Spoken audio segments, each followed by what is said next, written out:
오늘은요, 성공과 실패의 때에 기억해야 할 말씀이라는 제목으로 하나님 말씀 듣도록 하겠습니다. 이 불과 몇십 년 전만 해도요, 우리나라에 외국 분들이 많이 없으셨죠. 그러면서도 오시면은 예나 지금이나 또 변함없이 그 놀러 다니는 관광이죠. 그 관광하는 코스가 딱 정해져 있었습니다. 남산타워 올라가서 거의 다 서울 중심이에요. 경복궁 보고 뭐 명동 가서 뭐 사 먹고 이런 식으로 딱 코스가 정해져 있었는데요. 요즘에는 이 코스가 좀 바뀌었습니다. 생각지도 못하게 바뀐 것이 있는데요. 이 서울 중심도 아니고 또 대한민국 사실 어디에나 있는 이 편의점, 이 편의점에 외국 분들이 참 많이 가보고 싶어서 한 번씩은 들린다고 합니다. 물론 그 나라에도 편의점이 없진 않죠. 당연히 그 나라에도 있을 텐데 이제 우리나라 막 드라마, 우리나라 영화에서 보던 그 편의점을 이제 가고 싶으니까 나도 그 드라마 영화 주인공처럼 한국 편의점 가서 뭐 한국 음식 사 먹을 거야, 뭐 상품을 살 거야 이런 식으로 편의점에 많이 가보고 싶어 하는 것 같습니다. 이렇게 이제 가보고 싶어 하는 분들이 많아지니까 이제 가서 이제 뭘 사 먹으면 좋을지 아니면 뭐가 맛있는지 이런 걸 이제 물어보는 분도 계시더라고요. 그러면서 우리 한국에 있는 뭐 한국 사람보다 더 잘 아는 것 같아요. 뭐 제품들, 상품들, 이거 사 먹어야 된다. 꼭 막 그런 것들이 리스트로 올라가 있는 것도 봤습니다. 어떤 사람은 이것도 다 기억하기 힘들면 한국 편의점 가서 이 사람 얼굴만 기억하세요. 그러면은 이 사람 얼굴만 기억하고 사 먹으면 다 맛있습니다 하고 보여준 게 있거든요.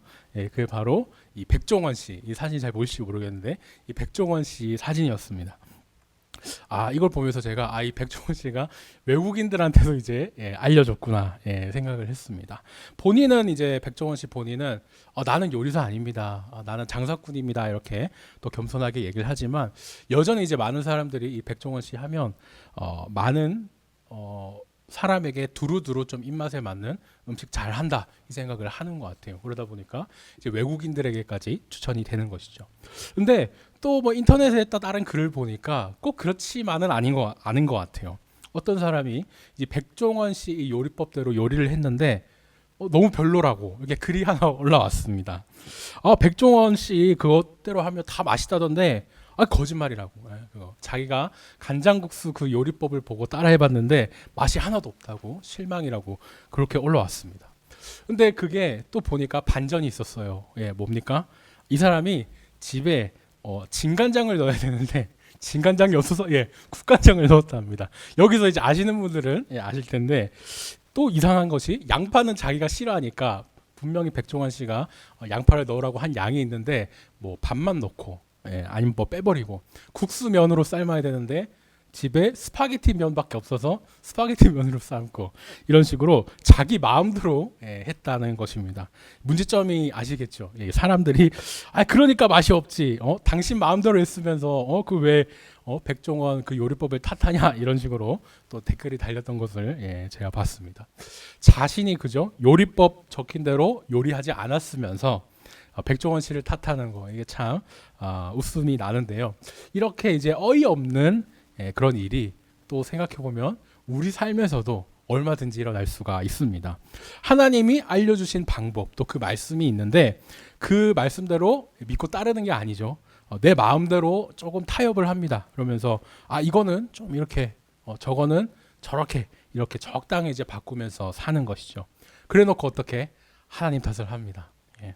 하나님 말씀대로 살아놓고 탓한다면 뭐 시편의 다윗처럼 좀 억울하기라도 할 것이고 그렇게 뭐 따질 수도 있는 그런 것도 되겠지만 이미 그저 이렇게 말씀대로 살지 않은 것부터 요리법대로 살지 않은 것부터 사실 핑계 댈 수가 없어요.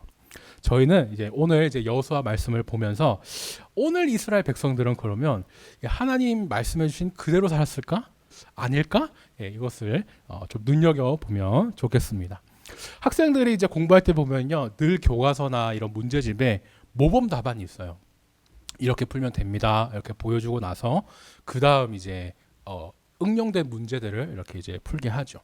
오늘 이제 가나안 땅을 정복하는 이스라엘 백성들에게도 하나님이 이렇게 이제 모범 답안으로 주셨던 전쟁이 있어요. 바로 이 여리고성 전투입니다. 여리고성 전쟁 이거에 대해서는 저희가 수요 묵상에서도 한번 다뤘는데요. 짧게 또 정리를 하자면 가나안 땅에 들어와서 제일 먼저 싸운, 제일 처음으로 싸운 전쟁이 이 여리고성 전쟁입니다. 이것은 하나님께서 첫 싸움을 잘 이겨서 또 힘을 얻기 위해서도 있고, 이 하나님 말씀대로 잘 싸워서 이긴 모범적인 전투로 하나님이 이렇게 만들어 주셨어요. 당시에 이제 여리고성이 위치도 정말 기가 막혔는데요. 이 성 자체도 제가 그 고고학자들이 이제 연구해 놓은 걸 들고 왔는데, 이 두꺼운 데다가 두 겹이나 됩니다. 예. 이렇게 또 어마어마한 규모의 큰 성이었는데 당연히 절대 이 성은 정복되지 않을 것이다라고 누구나 생각을 했겠죠. 그런데 어떻게 했습니까? 6일 동안 매일 그 성을 이제 한 바퀴씩, 하루에 한 바퀴씩 그렇게 돌다가 마지막 날에 7바퀴 돌고 또 고함 치면서 이 벽이 와르르 무너졌죠. 사람의 생각으로 도저히 생각할 수 없는 방법이고 이해가 되지 않는 방법이었는데, 하나님 말씀에 따라서 그대로 하니까 하나님의 방법대로 전쟁에 이겼던 정말 그 모범과 같은 그 전쟁을 보여줬습니다. 근데 이제 이렇게 이겼으면 사실 더 겸손해야 되거든요. 왜냐하면 자기들 힘으로 이긴 게 아니기 때문에. 근데 이 크고 튼튼한 여리고성을 딱 무너뜨리고 나니까 이스라엘 백성들이 어떻게 했습니까? 이제 기세 등등해가지고 우리 이제 못할 것 없다. 이런 식으로 좀 교만하기 시작했어요. 그래서 이제 다음 성을 이제 공격하는 이제 아이성, 이 아이성을 정복해야 됐는데 딱 보니까 이 여리고성에 비하면 아무것도 아니거든요. 여리고성은 또 전략적인 요충지, 중요한 곳에 있기 때문에 막 이렇게 튼튼하게 되어 있고 두 겹으로 막 되어 있고 막 그랬는데 그 아이성은 그렇게 요충지도 아니었고 성벽도 한 겹짜리에 정말 규모도 턱없이 작은 좀 만만해 보이는 성이었습니다. 주변에 있는 오히려 베델이라는 성이 더 좀 영향력이 있고 큰 도시라 좀 신경을 썼을까, 아이성은 너무 만만해 보였던 것이죠. 그래서 굳이 제가 좀 설명을 위해서 비유를 하자면 여리고성은 특별시, 그러면은 베델은 광역시, 그다음에 베델 옆에 좀 약간 위성도시 같이 있는 아이성은 그냥 좀 지방의 뭐 도시랄까요? 군소도시, 이렇게 좀 생각할 수 있겠습니다. 그렇게 큰 차이가 나니까 뭐 아무것도 아니죠. 그냥 이렇게 사실 뭐 하나님께 의지하는 거 없이 그냥 큰 준비 없이 방심하면서 쳐들어갑니다. 정탐꾼도 보냈었어요. 근데 그 정찰 다녀온 정탐꾼들도 아이성 우리가 정찰 갔다 왔는데 사람도 별로 없고요. 우리가 모든 병력을 그렇게 다 보내서 고생할 필요가 없을 것 같아요. 괜히 수고하지 말고 몇 명만, 한 2, 3천 명만 보냅시다. 이렇게 보고를 합니다.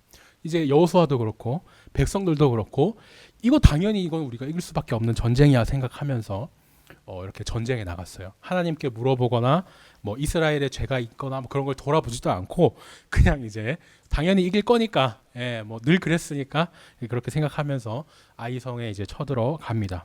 조그만 그 외곽 도시 별거 없지 하면서 병력 조금 보냈는데 나머지는 이제 후방에서 이렇게 쉬면서 시험시험 공격을 한 겁니다. 근데 이것이 어떻게 됐느냐? 전혀 문제될 것이 아니었는데 하나님을 잊어버리니까 문제가 됐죠. 완전히 져버린 겁니다. 이 성경을 보니 말씀을 보니까 백성의 마음이 녹아서 물같이 됐다. 그렇게 할 정도로 심리적으로도 완전히 이제 공황 상태에 빠진 이런 모습을 보게 됩니다. 이제 여호수아가 아차 싶었겠죠. 이제 다시 하나님께 엎드립니다. 그리고 자기네들이 질 수밖에 없었던 그 원인을 알게 돼요. 여리고 전쟁은 하나님이 이기게 해주셨던 그 전쟁이었기 때문에 이 전리품, 전쟁에서 이겨서 획득한 그 물품도 다 이제 하나님께 바쳤습니다. 그런데 누군지 모르지만 이 당시에 어떤 사람이 이 정도는 괜찮겠지 하고 그 전리품을 슬쩍 했었던 거예요. 그리고 이 한 사람 때문에 이 하나님 말씀대로 살지 않은 그 죄가 이스라엘 전체에 들어오게 되고 전쟁에 지기까지 이렇게 만들어 버립니다. 도대체 누가 그랬을까? 이제 그 사람을 찾아내야겠죠. 그 많은 백성들 가운데 한 사람을 찾는데 시간이 당연히 오래 걸릴 것이기 때문에 여호수아가 이제 아침 일찍 모든 사람들을 세우고 이렇게 한 사람씩 이렇게 조금씩 골라냅니다. 그 한 사람을 골라냅니다. 영화를 보면은 막 그 경찰의 수사망에 조금씩 이렇게 좁혀드는 그 엄청 스릴이 되는 그런 장면들이 있는데 흡사 오늘 말씀에서도 그것이 등장하거든요. 여호수아가 일단 이스라엘 전체에서 이제 12지파가 있을 텐데 그 지파 중에 골라냅니다. 유다 지파가 나왔어요. 그다음에 유다 지파 중에서 골라냅니다. 세라 가문이 나왔어요. 지파 밑에 가문이죠. 그다음에 세라 가문 밑에 삽디 집안 골라내고요. 거기 안에 할아버지, 아버지를 거쳐서 이 아간이라는 사람을 찾아냈습니다. 아간이 뭐 미리 만약에 자기의 좀 죄를 고백했다면 뭐 좋았을 수도 있겠지만 아우 뭐 이렇게 많은 사람들 중에 난지 어떻게 알겠어. 생각을 했을 게 분명하죠. 그러나 하나님은 그 많은 사람들 속에 당연히 이제 보고 계셨고 그 죄를 이제 드러내서 심판받게 하십니다. 여호수아가 이제 잡아냈죠. 사실대로 말하라.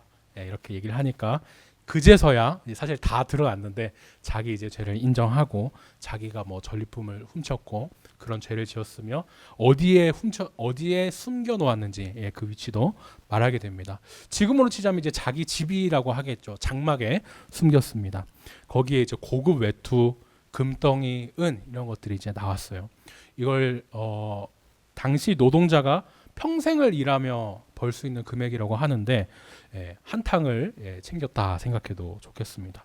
그런데 이 정도 양이면은 이게 아간 혼자 이게 그 집 장막에 감춘다고 되겠습니까? 안 되거든요. 자기 집에 감추면서 가족들까지 사실 공범이 되었고 어떻게 보면 아간이 자신의 가족들까지 공범으로 만든 그런 셈이 돼버렸습니다.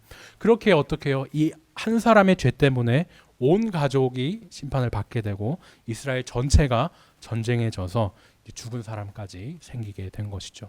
2장에서 참 이방인 라합 얘기를 저희가 읽었습니다만 라합 때는 라합 덕분에 오히려 온 가족이 구원을 받았는데 아간의 경우에는 정말 반대로 일부러 이거를 좀 대조해서 보여주시는 것인데 온 가족이 이 한 사람 때문에 망한 모습을 보여주고 있어요. 여호수아는요 이제 결국 아간은 물론이고 남은 가족들까지 재산도 모두 막 돌로 치고 불살라서 심판을 하게 됩니다. 요단강을 건넜을 때처럼 그리고 또 돌을 쌓아가지고 이 신앙 교육을 위한 기초로 이렇게 삼아요. 그렇게 다 죄의 문제를 정리하고 이제 정리를 다 마친 다음 이제 실패했던 그 아이성에 다시 공격에 들어갑니다. 우리가 여리고 성 공격할 때 어떻게 했더라? 이제 그 모범 답안을 계속 잘 생각해 보면서 하나님께 이제 다시 물어보고요.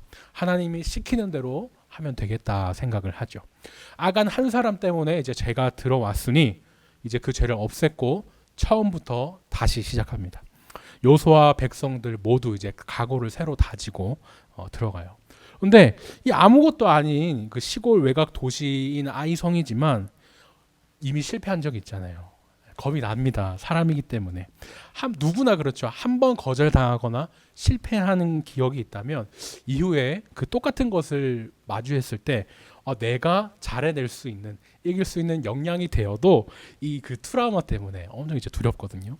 하나님이 이제 이 사실을 아시고 여호수아에게 그러시는 거예요. 오늘 이제 8장 말씀으로 들어왔습니다.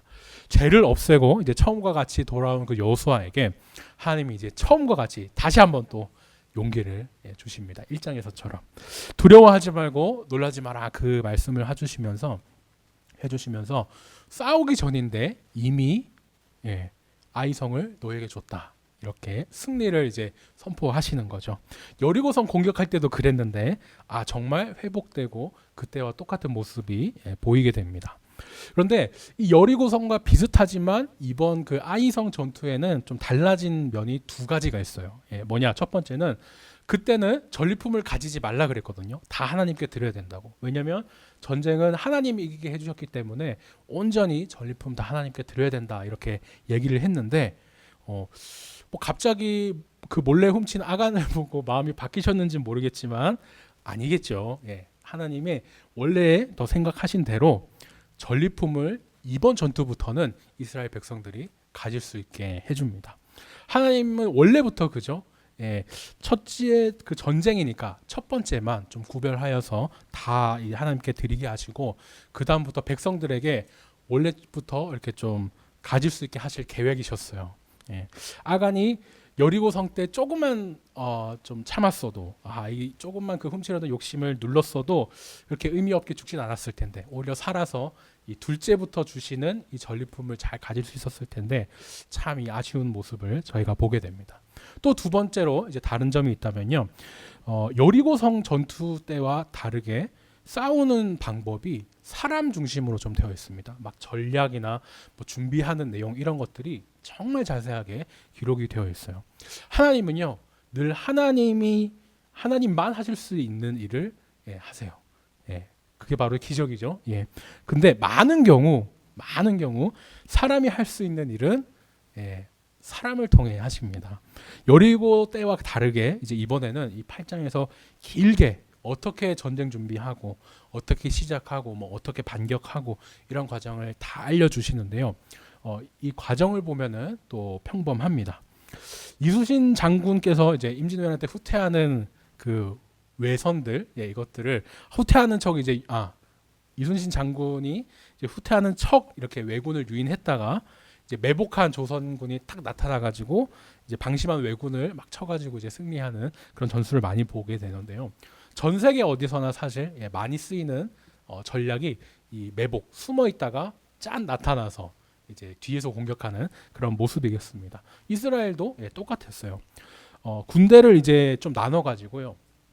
미리 여기가 이제 길갈이라고 한다면은 여리고 길갈 이쪽이라고 한다면 군대를 나눠서 미리 전날에 이제 병사들을 아이성 뒤편으로 이렇게 보냅니다. 여기 빨간 선으로 이렇게 보내고 또 아이성 다른 이제 군대는 아이성 앞에 쳐들어가는 것처럼 이렇게 이제 딱 쳐들어가는 것이죠. 우리로 치자면은 이제 뒤에 좀 숨겨놓은 이 매복한 군인들은 특전사 같은 이제 최정예 군인들로 딱 몰래 매복을 시켜놓고요. 앞에서 이제 공격하면서 이제 쳐들어가다가 이제 후퇴하면 이 매복한 군인들이 이제 주인이 빈 집을 이렇게 이제 먹어보는 그런 모습으로 이제 전략을 짠 것이죠. 아이성에 있는 사람들이 이제 막 그 앞에 공격해온 이스라엘 군인들이 막 쳐들어오다가 도망을 갑니다. 야 이스라엘 쟤네들 저번에 우리에게 져서 도망가는데 이번에 또 도망간다 하고 막 쫓아와요. 말씀을 보면 성문도 열어놓고 정말 방심하고 막 그렇게 쫓아왔대요. 성문 열어놓고 도망가면 우리는 땡큐. 그죠. 뒤에 이제 매복해 있던 그 병사들이 그대로 아이성 문으로 딱 들어가가지고 손쉽게 이 아이성을 접수합니다. 아이성의 왕도 이렇게 죽이게 되죠. 주인이 없는 집을 정말 이렇게 쉽게 먹었습니다. 여기 그림을 보면 흰색이 이제 이스라엘 백성이고 여기 뭐야 하면서 이제 본 얘네들이 그 아이성 그 군사들이라고 하겠죠. 앞에 공격할 수도 없고 또 다시 성으로 돌아갈 수도 없고 이렇게 진퇴양난의 상황에서 이제 이스라엘이 압승을 하게 됩니다. 이스라엘이 그러면 전략을 참 잘 써서 이겼냐? 제가 말씀드렸죠. 이거는 언제 어디서나 숨어 있다가 나오는 전략은 많이들 쓰는 전략이었다고. 그렇다면 누가 잘한 것인가? 하나님이 잘하신 것이겠죠. 임진왜란 때 이순신 장군 없어도 조선수군이 잘 싸워서 이겼을 거야. 이런 말을 하는 거나 하나님 없어도 잘 싸워서 이겼을 거야. 그랑 똑같은 거 아니겠습니까? 오늘 전쟁에서도 말씀을 보니까 제일 중요한 공격 시작하는 그 신호, 그 신호를 하나님이 주셨어요. 그래서 이 전쟁의 총지휘는 결국 하나님이 하셨구나. 결국에는 사람의 방편으로 준비하시고 최선을 다했지만 그것을 주관하시고 쓰신 것은 허락하신 것은 하나님이다라는 것을 저희가 이제 알 수 있습니다. 출애굽기 17장에서요. 모세가 아말렉과 전쟁할 때 어떻게 했습니까? 지팡이를 딱 손에 들고 이렇게 기도를 했습니다. 그 기도하는 손이 올라가 있으면은 잘 싸우고 그 다음에 내려가면 밀려나고 했던 거예요. 저도 주일학교 때 참 이게 많이 봤던 기억이 나는데 그 모습과 또 똑같은 모습을 일부러 또 이렇게 성경 말씀이 보여주고 계세요. 이제는 이제 여호수아가 이제 그렇게 모세의 역할을 합니다. 모세 때는 이제 지팡이를 들었거든요.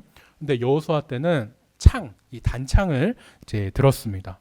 모든 전쟁을 이렇게 준비를 마치고 나서 여호수아가 이제 하나님이 알려주실 때까지 계속 기다리고 있는 거예요. 그렇게 있다가 하나님이 딱 이때다 하고 신호를 주니까 이제 여호수아가 창으로 공격하고 이제 아이성을 가리킵니다.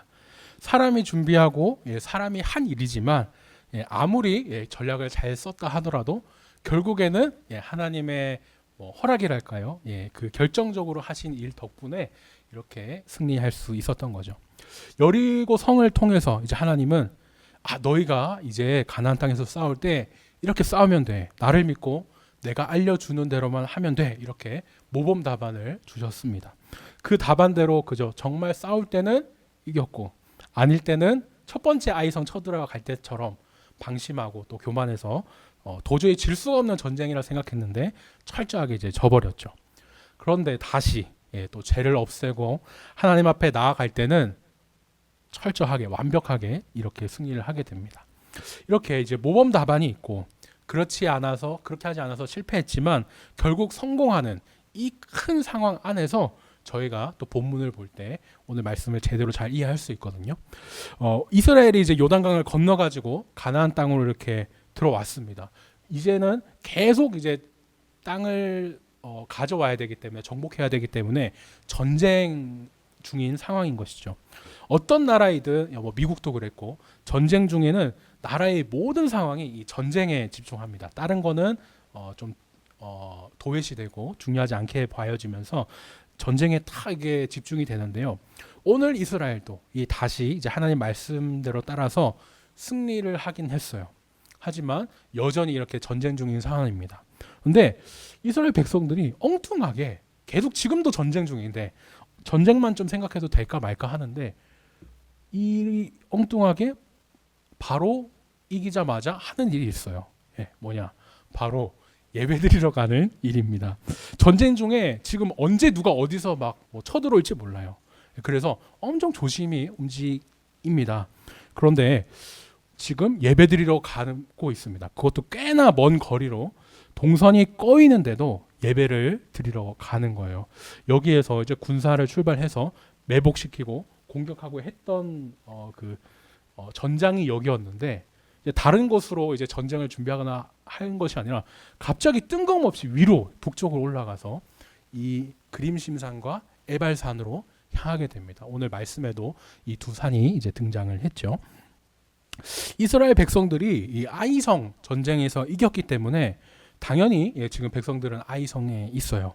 그런데 오늘 말씀을 보니까 전쟁을 이긴 그때에 정말 이기자마자 거의 바로 30장 이게 그림이 덮인 것 같습니다. 어쨌든 제 말로 설명을 드리겠습니다. 이스라엘 백성들이 이기자마자 30절에 보면 그때라고 되어 있는데 이기자마자 거의 지체 없이 바로 이 40, 50km 되는 이 거리를 찾아간 거예요. 예배드리러. 에발산 여기 위에까지 올라갔습니다. 문 뜬금없이 에발산 그림심산이 나오지 생각이 드실 텐데 31절을 또 보시면 모세가 이 고별 설교로 유언과 같이 명령한 것이 있었습니다. 신명기에서도 두 번이나 이렇게 강조했던 말씀인데요. 너희가 정복할 그 땅으로 들어가면 그리심산과 에발산에서 축복과 저주를 선포해라. 이렇게 신명기에서 두 번이나 말씀을 하셨어요.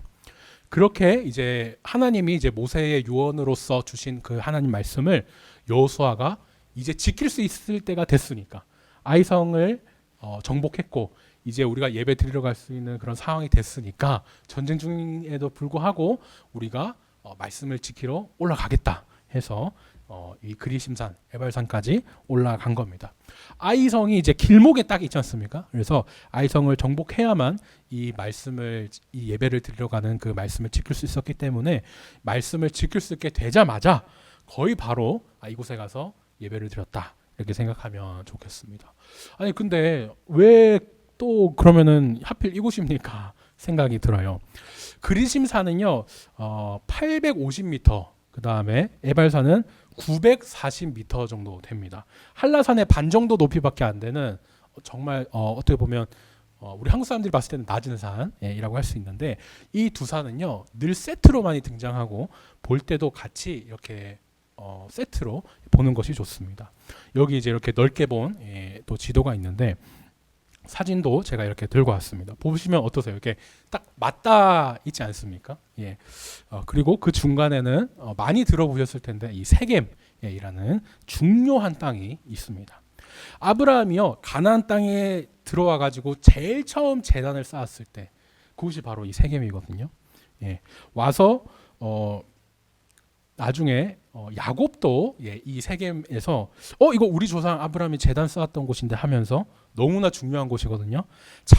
야곱도 자기도 이 땅을 사서 여기에 제단을 쌓습니다. 나중에 라반의 집에 아내와 같이 돌아온 다음에 처음으로 정착한 곳도 이 세겜 땅이에요. 그러니까 어쨌든 바깥에 있다가 가나안 땅 제일 처음 들어와서 좀 제단을 쌓고 그러니까 예배를 드린 것이죠. 예배를 드리고 또 정착도 했고 했던 그 의미가 있는 이 땅이 이 세겜이었습니다. 지금 이 이스라엘 백성들도 이집트에서 노예로 살 때 우리 조상들로부터 말로만 들었던 그 땅이었는데 지금 딱 현장에 와 있는 거예요. 와서 제단을 쌓고 이렇게 예배를 드리는데요. 현대에는 지금 이제 좋은 땅, 척박한 땅 구분 없이 저희가 건물을 올려서 이제 잘 이렇게 볼 수 있습니다만 예전에는 그러니까 고대에는 이 두 산이 확연히 좀 달랐습니다. 그리심산은 좋은 흙이 있어가지고 좀 열매가 맺힌 푸른 산이었고요. 에발산은 토양 자체가 돌산이라고 합니다. 그래서 엄청 좀 보기 흉한 정말 돌 색깔만 가득한 그런 모습이겠죠. 이 사진에도 약간 이제 그런 좀 느낌이 남아 있는 것 같은데 저희가 이 모습을 이제 상상을 한번 해보는 것이죠. 물론 푸른 산 보이고 좀 돌산 같이 않아 보일 수도 있지만, 한쪽은 정말 푸른 곳이고 한쪽은 척박한 그런 돌산이구나 생각을 합니다. 이스라엘 백성들이요, 이 멀리까지 와가지고 40, 50km 되는 그 멀리 되는 거리를 전시 중인데 와가지고 예배를 드리는 감격이 있겠죠, 당연히. 말로만 듣던 그 조상들의 세겜 땅 앞에 너무나 다른 두 산이 펼쳐져 있습니다. 한쪽에는 푸른 그리심산, 그리고 에발산이 있는데 이 그리심산에는 신명기 말씀과 오늘 말씀을 보면 푸른 여기에서는 축복이 선포하게 됩니다. 그리고 돌산, 그 척박한 에발산에서는 저주가 선포가 돼요.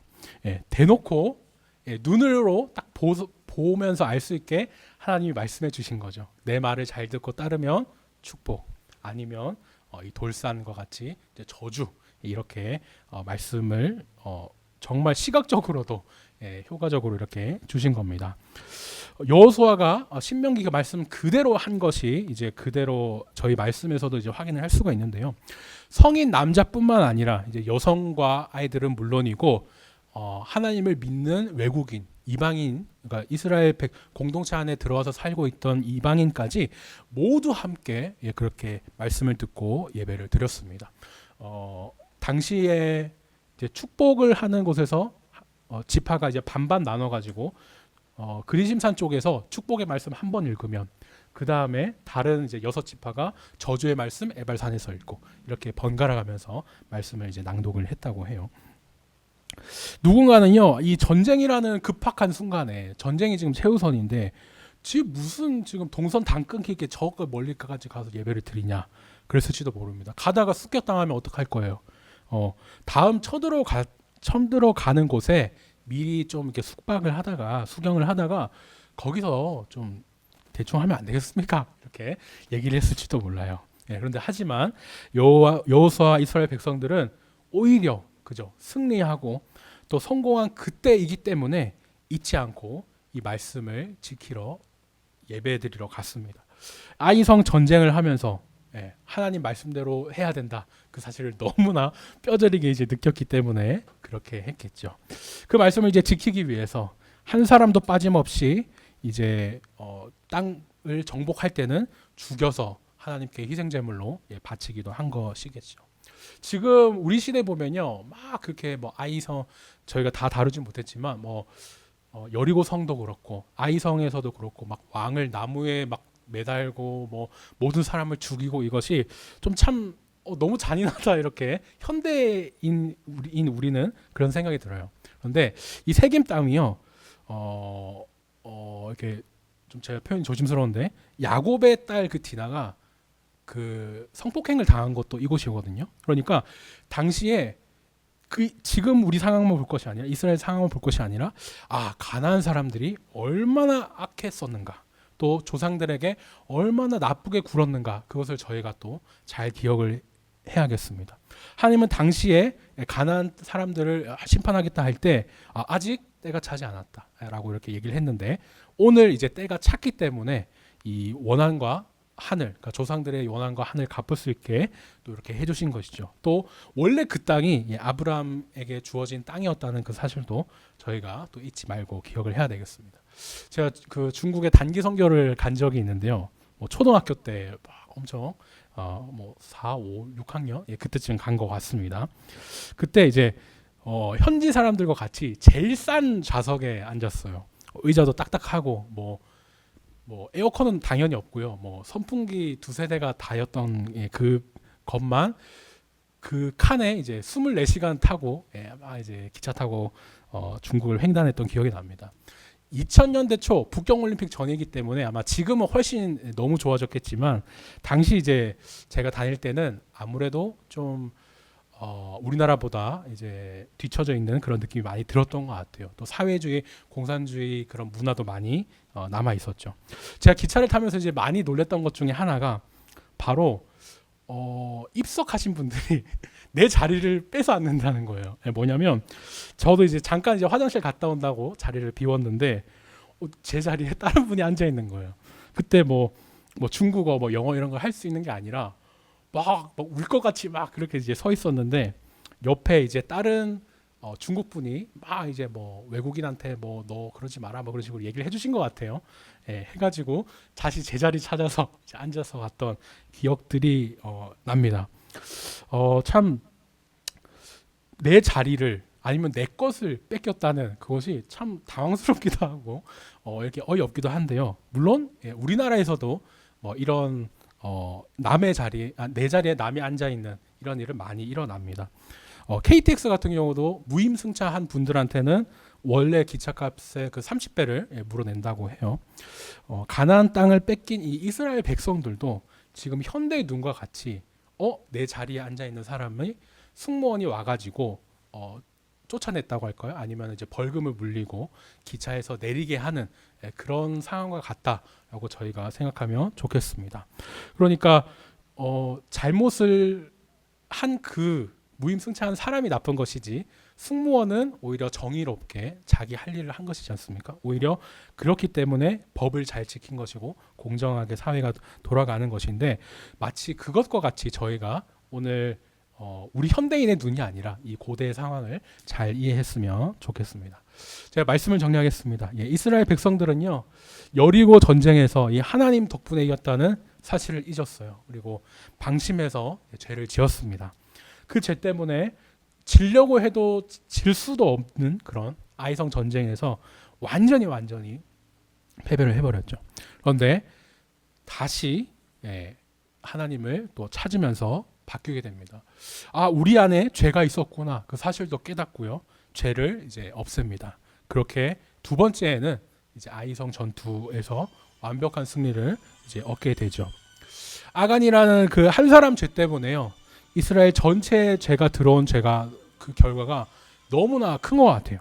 이스라엘 백성들도 아간을 발견했을 때 뭐야, 쟤 때문에 우리가 진 거였어? 막 이렇게 얼마나 많은 원망을 했을까. 아간을 그 걸린 아간 보고 얼마나 원망을 했을까, 그 생각이 되는데요. 처음부터 아간이 죄를 안 지었다면 어땠을까, 그걸 또 생각해 보겠지만 뭐 이미 일어난 일이고 지나간 일이기 때문에 죄를 없애고 다시 뭐 하나님께 돌아가는 그게 중요하지, 뭐 과거를 생각하는 건 뭐 의미가 없는 것 같습니다. 그런데 참 우리 성도의 삶도 마찬가지인 것 같아요. 아담의 범죄로 그 한 사람 때문에 우리가 모두 죄인이 돼가지고 이제 죽게 되었다는 그 사실이, 저는 어릴 때 너무 억울했거든요.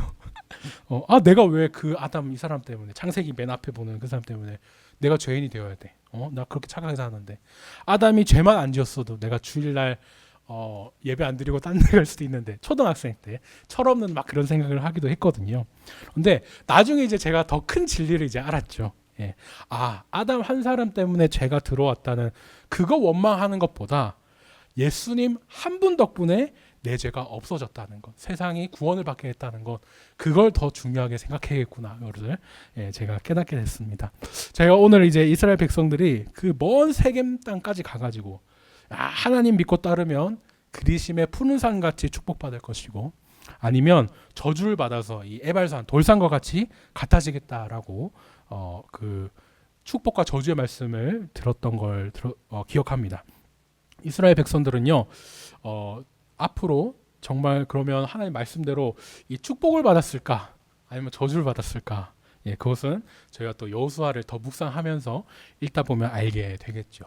그럼 이제 우리는 어떻습니까? 시작된 2025년 새해에 축복을 받을까 아니면 저주를 받을까? 궁금하죠. 그런데 예수님을 믿는 우리 성도에게는요, 또 답이 정해져 있어요. 이미 예수님께서 내 죄를 용서해 주셨기 때문에, 또 그 모든 저주까지 감당하셨기 때문에 우리에게는 축복만, 딱 가려서 안 보이게 축복만 남아 있습니다. 제가 이 자리에서 선포하는 것은요, 2025년에는 저주로 보이는 어떤 일이 있어도 그것이 사실은 축복이 될 줄 믿습니다. 오늘 함께 들은 말씀을요, 함께 꼭 기억했으면 좋겠어요. 저희가 성공해서 축복을 누릴 때는 이스라엘이 그랬던 것처럼, 그래, 하나님이 함께 해주셔서 그런 거야, 이렇게 또 고백을 하고요. 또 실패해서 저주 같아 보일 때는 신약의 또 예수님을 믿는 성도로서 이 또한 축복으로 바꿔주실 거야, 그렇게 기억하시면 좋겠습니다. 우리의 모든 죄와 저주를 축복으로 바꿔주신 예수님 믿으면서 축복 가득한 새해를 누리시는 저와 우리 늘찬양 성도님 되시기를 예수님의 이름으로 축원합니다. 기도하겠습니다.